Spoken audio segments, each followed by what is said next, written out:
بسم اللہ الرحمن الرحیم۔ آپ کا میزبان شوکت مغل وائس آف پاکستان کے ساتھ حاضر ہو چکا ہے۔ ایک بڑی اہم اسٹوری کے ساتھ حاضر ہو چکا ہوں کہ آج مظفر آباد میں ایک بہت بڑا پی ٹی آئی کا جلسہ ہونے جا رہا ہے۔ سی ایم کے پی سہیل افریدی مردان میں جلسہ کیا 19 اپریل کو۔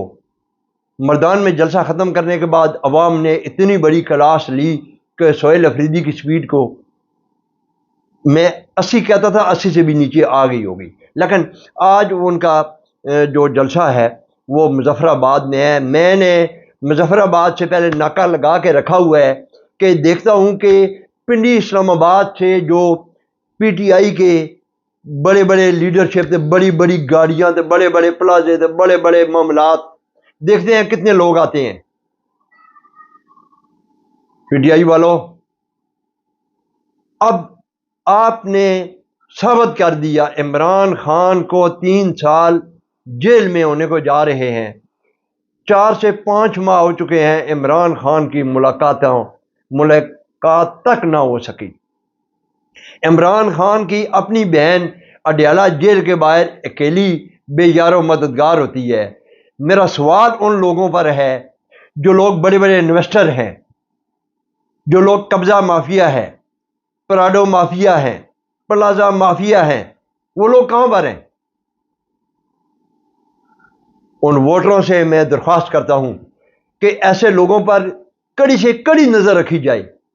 یہ لوگ اپنے اندر چھپ کے بیٹھے ہوئے ہیں، باہر نکلنے کا نام تک نہیں لے رہے ہیں۔ ایسے لوگوں کی، ایسے لیڈروں کی، ایسے کھمبوں کو اپنے اوپر مسلط کرنے کی کوشش نہ کیجیے۔ یونین کونسل سے لے کر ایم پی اے سے لے کر ایم این اے سے لے کر وزیر اعلیٰ سے لے کر وزیر اعظم تک اب عوام اتنی سمجھدار ہو چکی ہے۔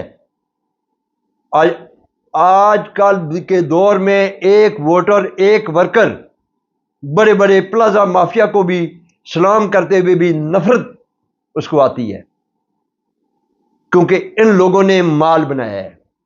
جو ووٹر ہیں جینون، عمران خان کا ویلفیئر ہے، جو اس نے کچھ نہیں بنایا۔ انہوں نے اپنی جانیں دی ہیں، انہوں نے اپنی شہادتیں نوش کی ہیں، ان ماؤں نے اپنے بچے جوان ضائع کیے ہیں، ان بہنوں نے اپنے بھائیوں کو ضائع کیا ہے۔ لیکن ان لوگوں پہ میں 1 کروڑ مرتبہ اگلا لفظ میں کہنا نہیں چاہتا ہوں کہ جس وقت آج عمران خان آئے گا تو بڑے بڑے جناب وہ سامنے پراڈو مافیا باہر آ جائے گا، وہ میرا وقت یاد رکھنا، وہ لوگ 10ویں نمبر پر ہوں گے۔ اس وقت وہی قریب ہوگا جو عمران خان کا ورکر ہوگا۔ آج دیکھتے ہیں مظفر آباد جلسہ، لیکن مظفر آباد جلسہ جو ہو رہا ہے، اس جلسے کو کیسے دیکھتے ہیں؟ جناب سابقہ وزیر اعظم سردار عبدالقیوم نیازی مغل صاحب کا ایک جلسہ انہوں نے رکھا ہے وہاں پہ، کیونکہ ان کے خلاف، قیوم نیازی کے خلاف ویسا ہی ایک بہت بڑی کیمپین چل پڑی ہے۔ مجھے افسوس اس بات کا ہے کہ جو لوگ قیوم نیازی کی مخالف کیمپین کر رہے ہیں، دوسری طرف دیکھیں تو قیوم نیازی کے ساتھ بھی کھڑے ہوتے ہیں۔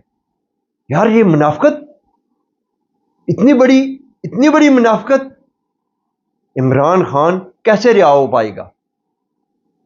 یہ جو لیڈر آپ لوگوں نے چنے ہوئے ہیں، ان کی وجہ سے خان باہر نہیں آئے گا، لیکن مظفر آباد کا جلسہ پنڈی کی طرف آ سکتا ہے کیا سہیل افریدی کی قیادت میں؟ یہ دیکھیں گے جب وقت آئے گا۔ لیکن کشمیر کی ایک بات میں ضرور سمجھوں گا، کشمیر آج بھی 8 روپے یونٹ ہے بجلی کی۔ کشمیریوں نے اپنا لوا منایا ہے، کشمیریوں نے اپنا آپ بتایا ہے۔ وہ کہتے ہیں کشمیر بند تو پھر بند، تو انہوں نے بند کر کے بتایا ہے۔ پنجاب سے پنڈی اسلام آباد کی لیڈرشپ کو میں کہنا چاہ رہا ہوں کہ آپ بھی اگر بند کرنا چاہیں تو بند کریں، باہر نکلیں، نہیں مرتے ہیں آپ کے بچے، اپنے بچوں کے باہر لائیں نا، لوگوں کے بچوں کو بلاتے ہیں۔ میں یہاں پر اسلام آباد کی یونین کونسل کے لیول تک بھی میں آپ کو بتا سکتا ہوں کہ لوگ اپنے بچے باہر نہیں نکالتے ہیں۔